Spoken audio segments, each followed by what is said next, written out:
15 വർഷം രഹസ്യമാക്കി വെച്ച കൊലപാതകം മറനീക്കി പുറത്തേക്ക്. 15 വർഷം മുൻപ് കലയെ കാണാനില്ലെന്ന ഭർത്താവ് അനിൽ പോലീസിൽ പരാതി നൽകിയിരുന്നു. ഈ പരാതിയിൽ വേണ്ടത്ര അന്വേഷണം അന്ന് നടന്നിരുന്നില്ല.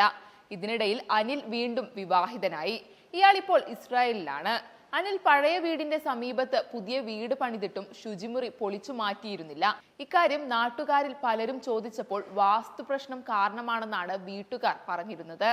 ഈ ശുചിമുറിയുടെ സെപ്റ്റിക് ടാങ്കിൽ നിന്നാണ് ഇന്നലെ കലയുടെ മൃതദേഹ അവശിഷ്ടങ്ങൾ ലഭിച്ചത്. കലയ്ക്കും അനിലിനും ഒരു മകനാണുള്ളത്.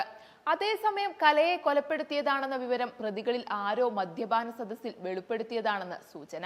മദ്യപാന സദസ്സിൽ ഉണ്ടായിരുന്നവരിൽ ആരോ അമ്പലപ്പുഴ പോലീസിൽ ഊമക്കത്തയച്ചതെന്നാണ് പോലീസിന്റെ അനുമാനം. അമ്പലപ്പുഴക്കടുത്ത് കാക്കാലം എന്ന സ്ഥലത്ത് 3 മാസം മുൻപുണ്ടായ ബോംബേർ കേസുമായി ബന്ധപ്പെട്ട 2 പേരെ അമ്പലപ്പുഴ പോലീസ് അറസ്റ്റ് ചെയ്തിരുന്നു. അതിനു മുന്നോടിയായാണ് പോലീസിന് ഊമക്കത്ത് ലഭിക്കുന്നത്.